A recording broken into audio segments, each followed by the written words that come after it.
Kekisruhan review atau ulasan terhadap warungnya Kopsah belakangan ini banyak menyita perhatian publik. Kekisruhan itu bermula dari seorang food vlogger AA Juju yang mereview warung makan milik Bang Madun tersebut.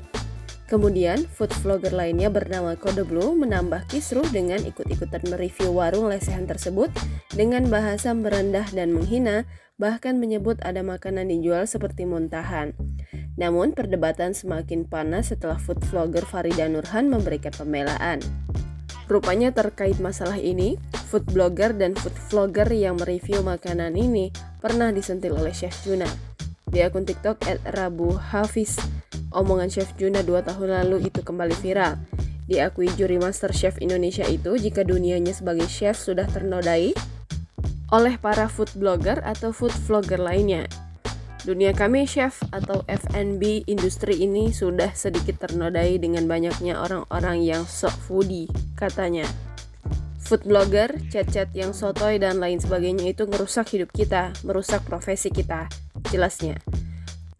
Food blogger terutama mereka-mereka ini yang tidak kelas, maksudnya latar belakangnya itulah who the fuck are you analyze our food when you don't know shit gitu loh, kata Chef Juna. Chef Juna menegaskan bahwa beberapa food blogger saat ini terutama yang tidak memiliki latar belakang dalam bidang kuliner seringkali memberikan ulasan yang tidak relevan.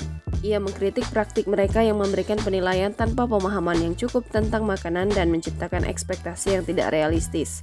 Chef Juna mengungkapkan perubahan zaman di mana beberapa food blogger memiliki latar belakang pengetahuan kuliner yang minim dan tiba-tiba menjadi tukang ulasan makanan sejak media sosial mulai berkembang.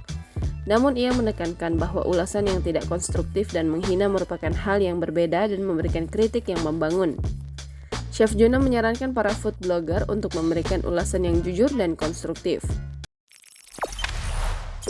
Jangan lupa subscribe, share, komen, dan like ya!